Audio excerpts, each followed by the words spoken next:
8 things I wish every trauma survivor knew before having children. If you haven't gotten married or had children yet, I want to give you some really important advice that could change the trajectory of your future children's lives. Here are 8 ways to avoid having children who experience emotional trauma. Number 1, understand what happened to you as a child. If you grew up in an emotionally abusive environment, criticism, neglect, you need to really own that and recognize that that's what happened to you.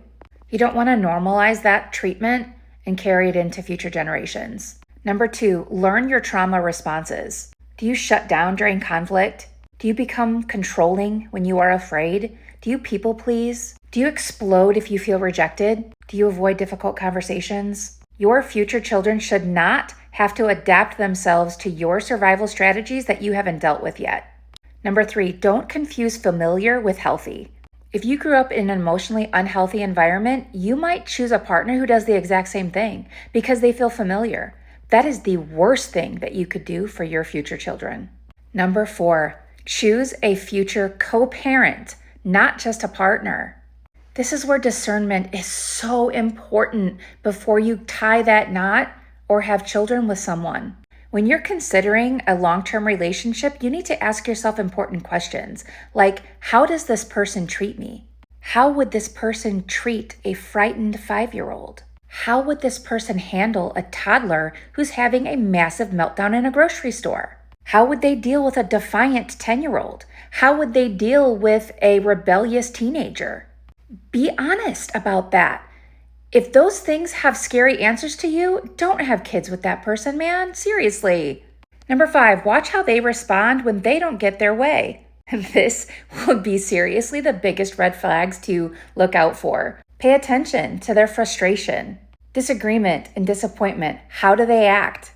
Do they punish, intimidate, manipulate, have a childhood tantrum?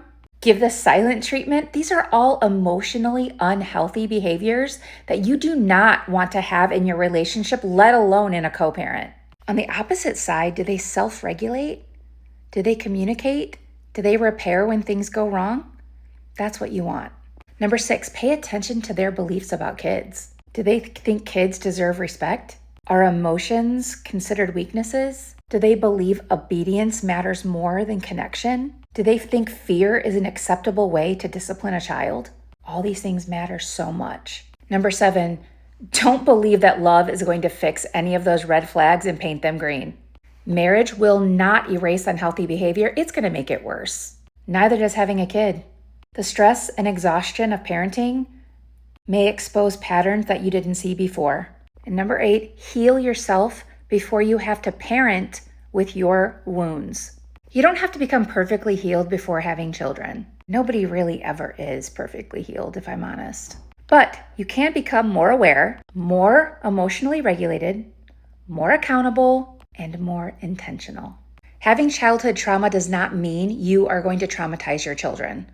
Focus on self-healing and focus on discernment when you're choosing a future partner for the rest of your life and to have children with. I'm Dr. Angela Solik with the Still I Heal Project. Click the link in my bio to learn more.